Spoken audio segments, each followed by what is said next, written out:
안녕하세요, 여러분. 굿모닝 행정학 진행하는 여러분의 영데이 조영입니다. 자, 우리 9번부터 12번 24년 국가직 국어 문제 풀어보려고 해요.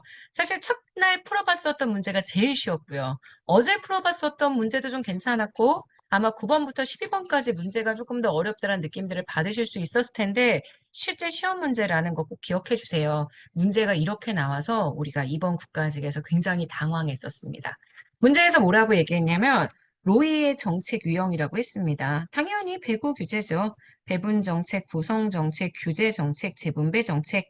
근데 1번, 정부 혹은 정치 체제의 정통성과 정당성의 확보, 국민들의 단결력이나 자부심을 높여주는 것. 그래서 정부의 정책 활동을 원활하게 해주는 건 누가 봐도 구성 정책이 아니라 이거는 아시겠지만 상징 정책에 대한 내용입니다.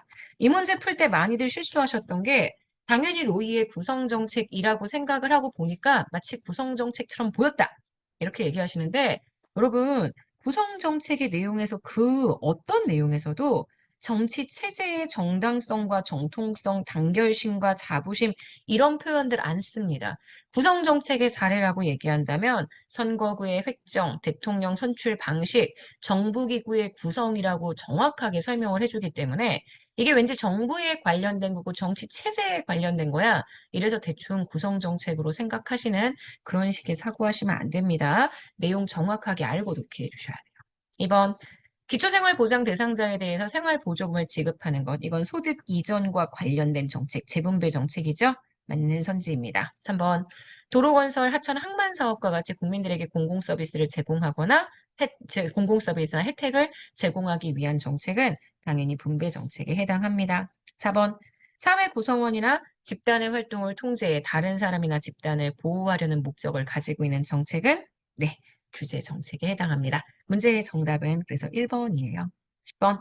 다들 너무 당황했던 문제죠. 비영리 민간단체 지원법. 정부의 비영리 민간단체 지원에 대한 설명으로 옳지 않은 것 이렇게 얘기를 했습니다. 사실 법의 내용을 정확하게 알지 못해요. 근데 최대한 읽어보고 이건 좀 이상한데? 라고 생각하는 것들을 여러분들이 써주셔야 되거든요. 비영리 민간단체는 시민단체 같은 곳이죠. 영리가 아닌 공익 활동을 수행하는 것을 목적으로 하는 민간단체이고 등록되어 있는 비영리 민간단체 자기네들이 만약에 공익사업에 대한 공익사업을 진행한다. 그에 대한 소요 경비를 지원받을 수 있고 그 소요 경비의 범위는 사업비를 원칙으로 합니다. 사업에 실질적으로 들어가는 돈을 원칙으로 합니다. 그래서 등록되었던 비영리 민간단체가 공익사업 추진에 대한 보조금을 교부받고자 한다. 그러면 사업의 목적, 내용, 소요 경비, 기타 필요한 사항 등을 기재한 사업계획서를 제출해야만 하죠. 4번. 아마 해설의 내용들은 다들 알고 계실 거예요. 근데 제가 말씀드렸지만 이런 비영리 민간단체의 사업 보고서를 제출하는 것들, 이런 것들을 대통령에게 제출한다, 대통령령으로 정한다. 이게 제가 아니라고 말씀을 드렸었잖아요.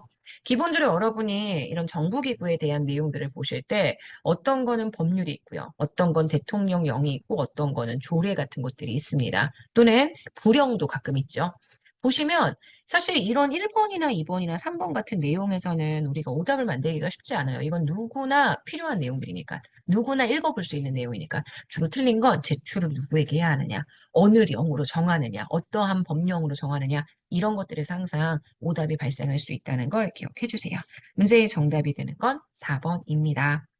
자, 11번입니다. 신고전적 조직이론은 인간관계론입니다. 기계적 능률성, 공식적 조직구조, 합리적 경제적 인간관은 아시겠지만 다 과학적 관리론이 강조했던 거고요. 인간이 가지고 있는 인간의 사회심리적 요인 강조했던 것은 인간관계론입니다. 그래서 4번 맞는 선지입니다. 자, 12번. 수업 시간에 굉장히 많이 연습했던 겁니다. 토마스란 학자가 설명했었던 갈등을 이 사람은 일단 부정으로 보죠. 갈등에 대한 관리 전략 중에 갈등을 어떻게 하면 해소할 수 있느냐, 해소 전략에 대한 이야기들을 쭉 했죠. 그래서 그 전략적 중에 하나, 회피. 회피는 갈등의 존재를 압니다. 하지만 표면상으로 그걸 무시하거나 인정하지 않아서요. 갈등에 대한 상황에 소극적으로 대응합니다. 이 사람은 나나 나의 의견에 대해서 내가 얼마나 이 의견을 관철하고자 하느냐, 자신의 이익을 극대화시키느냐, 타인의 이익을 수용하느냐. 이 두 가지 가지고 이야기하거든요. 회피는 나에 대한 것도 타인에 대한 것도 인정하지 않는 것을 의미합니다. 근데 그 반대로 수용에 대한 거는요. 자기의 이익을 양보합니다. 상대방의 이익을 배려해서 협조하는 것을 이야기하고요. 타협은 적당히 중간 정도에서 끝나는 거죠. 갈등 당사자가 서로를 존중하고 자신의 상대방의 이득을 모두 다 극대화한다. 이거는 타협이 아니고요. 요거는 우리가 협동이라고 표현을 하죠. 우리가 일반적으로 이야기하는 윈윈 전략이라고 얘기하는 건 협동에 대한 거고요. 타협은 적당히 중간 정도에서 문제를 해결하는 전략을 의미합니다. 굉장히 연습을 많이 했었던 문제여서 다 잘 푸셨을 거라고 저는 생각을 했어요. 경쟁, 자기 이익은 굉장히 극대화하죠. 타인의 입장에 대해서 받아들이지 않기 때문에 지금 4번은 틀린 선지가 됩니다. 자, 12번의 정답이 되는 건 그래서 죄송해요. 4번은 맞는 선지가 됩니다. 나의 이익은 극대화하고 상대방의 이익을 최소화시킨다라고 볼 수 있죠. 그래서 지금 보시는 문제의 틀린 선지는 3번, 3번, 3번, 3번. 타협에 대한 내용이고요. 이거는 타협이 아니라 협동 이렇게 정리해 주시면 될 것 같고요. 토마스의 갈등 관리 방안들은 한번 다시 읽어봐 주시면 좋을 것 같습니다. 자, 여기까지 해서 우리 오늘 굿모닝 행정학 마무리하도록 하겠습니다. 우리는 또 내일 아침에 만날게요. 오늘 하루 여러분 겁니다. 내일 아침에 만나요, 여러분. 안녕.